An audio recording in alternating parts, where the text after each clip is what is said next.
करून घेऊया ना. हां, थोडंसं गरम करून घेतलं.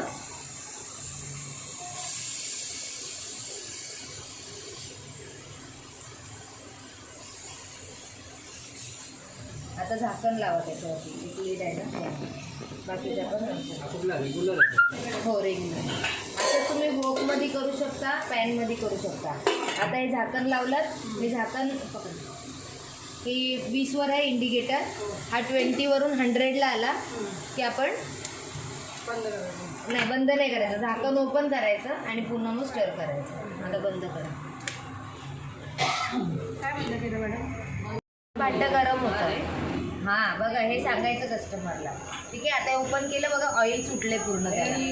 हे बघा पूर्ण ऑइल झालं. आता हे पूर्ण पाणी सुकवायचं आपण फास्ट गॅस करून. गॅस असेल तर फास्ट करायचं, हे असेल तर वाढवायचं आणि पाणी सुकवायचं आणि मग पलटी मारायची. ठीक आहे, आता पॉज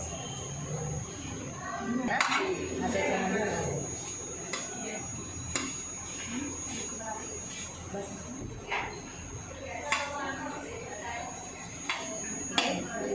लगेच हे झालं. नाही करायची गरज नाही. आणि तेल लावलं नाही मी अजिबात. हो शिजलं ते, पण आपल्याला याला भाजायची. आणि हिला थोडी जाळली ना तर मजा येते. याच्यात कोळसा पण टाकू शकता का जेव्हा तुम्हाला हे करायचं, स्मेल द्यायचं असेल. एका वाटीमध्ये कोळसा घेऊन. हां, एक छोटी वाटी घेऊन त्यात कोळसा टाकून द्यायचा. गरम करून ठेवलं का असं साधा ठेवलं चालेल? तेल मी अजिबात नाही लावलं बघा, चिपकली नाही. हा मॅडम, हां, कोळसा असं ठेवायचं का गरम करून ठेवायचं? गरम करून थोडं जाळून करून त्याचा धूर लागायला पाहिजे ना. ॲक्च्युली सगळे पीस एकत्र झाले असते. झाले. हे बघा, आता ही तंदुरी एक साईडनी झाली आहे, अजून एक साईड करायची आपण. तर परत हे झाकण लावलं. आता हे 100वर आहे ना, हे 120ला आलं की आपली तंदुरी. गॅस स्लोच ठेवायचं ना.